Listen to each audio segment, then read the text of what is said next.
Olá, povo de Deus, sábado da 25ª semana do Tempo Comum, 25 de setembro de 2021. A nossa reflexão de hoje é a partir de Zacarias 2, de 5 a 9, 14 e 15, e de Lucas 9, de 43 a 45. Levantei os olhos e eis que vi um homem com um cordel de medir na mão. Perguntei-lhe, aonde vais? Respondeu-me, vou medir Jerusalém para ver qual é a sua largura e o seu comprimento.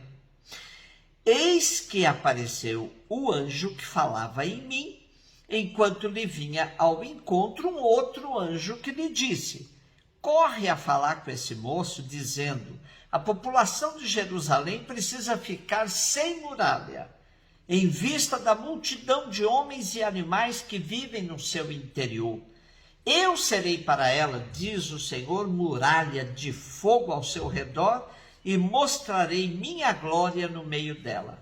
Rejubila, alegra-te, cidade de Sião, eis que venho para habitar no meio de ti, diz o Senhor. Muitas nações se aproximarão do Senhor naquele dia, e serão o seu povo. Habitarei no meio de ti.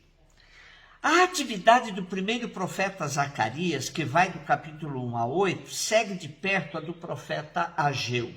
Sua primeira intervenção data de 520 a.C., um mês antes do último oráculo de Ageu.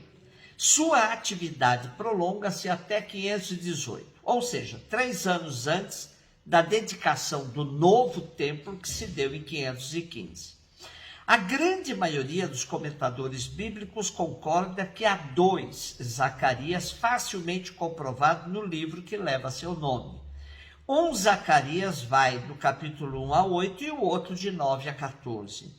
O primeiro é contemporâneo de Ageu e trata dos problemas do tempo da volta do exílio de 520 a 518 a.C.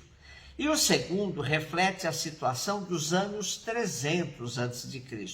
Portanto, são 2 profetas com diferença de 200 anos mais ou menos.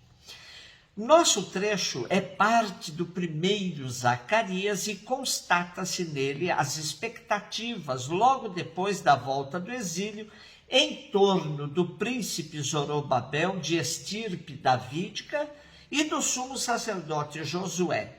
Chama-nos a atenção do gênero das visões ao invés de oráculos. O primeiro, Zacarias, vibra com a certeza de que Deus realizará sua promessa feita a Davi, de enviar aquele que conduzirá seu povo. Temos hoje a visão do fio do agrimensor. Jerusalém será colocada como capital do reino de Deus sob a proteção divina, sem precisar de muralhas que lhe sirvam de barreira e que lhe seriam supérfluas. É o Senhor que vem morar na cidade e sua casa, o templo, precisa estar pronta para que ele possa nela habitar. Tendo Deus no seu meio, Jerusalém não precisa de muralhas, e elas seriam também limitadoras da abundância de moradores, homens e animais, que serão atraídos para ela.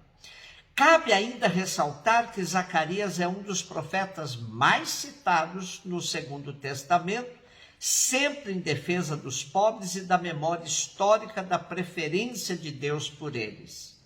Sabemos pela história que a defesa dos pobres, muitas vezes representados pelos órfãos, viúvas e estrangeiros, se constituiu numa marca do povo de Israel, mas que permanentemente terá que ser lembrada pelos profetas, pois os projetos sociais, políticos e econômicos da elite facilmente descambam para a concentração de rendas nas mãos de poucos. Por isso, a tradição profética de Israel sempre funcionará como uma sentinela dos direitos dos pobres. E também por isso se justifica a identificação de Jesus Cristo com os profetas. Lucas 9, 43, 45. Todos estavam admirados com todas as coisas que Jesus fazia. Então Jesus disse aos seus discípulos: prestai bem atenção às palavras que vou dizer. O Filho do Homem vai ser entregue nas mãos dos homens. Mas os discípulos não compreendiam o que Jesus dizia.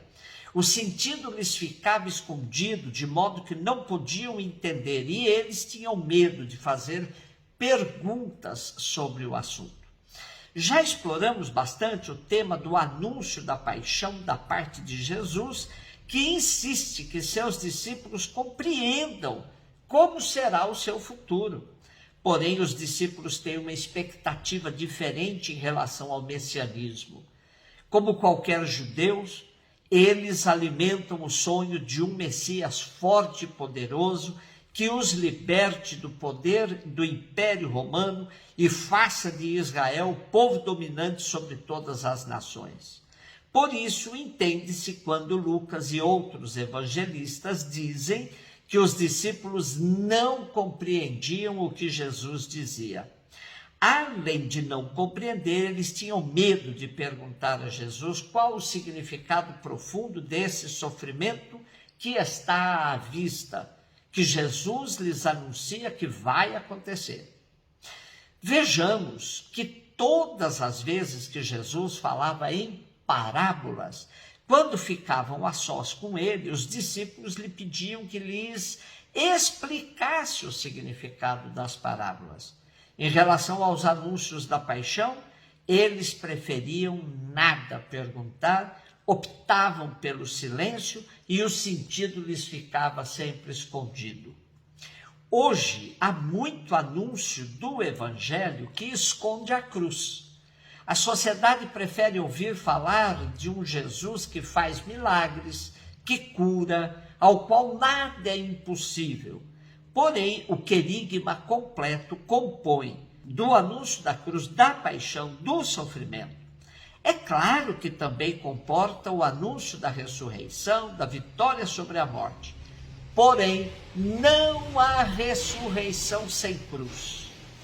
Padre Teófilo de Jesus nos dá uma explicação para estaurofobia, ou seja, o medo patológico da cruz. Diz ele: de todas as religiões do mundo, somente o cristianismo tem como símbolo um instrumento de punição capital. Budistas confiam em uma estátua impassível de seu professor, sentado em posição de lótus, meditando com os olhos semifechados e um sorriso misterioso. Hindus preferem o simbolismo de uma roda da encarnação. E os taoístas amam o símbolo do yin e yang. Os muçulmanos são frequentemente associados com uma lua crescente, mas isso é um símbolo tardio para eles. A estrela de Davi é frequentemente associada com os judeus, nossos irmãos mais velhos, mas também é de origem tardia. A menorá, a fachada do segundo templo, as tábuas do Decálogo e as palmeiras também são usados como símbolos do povo de Deus, da onde o Filho de Deus surgiu.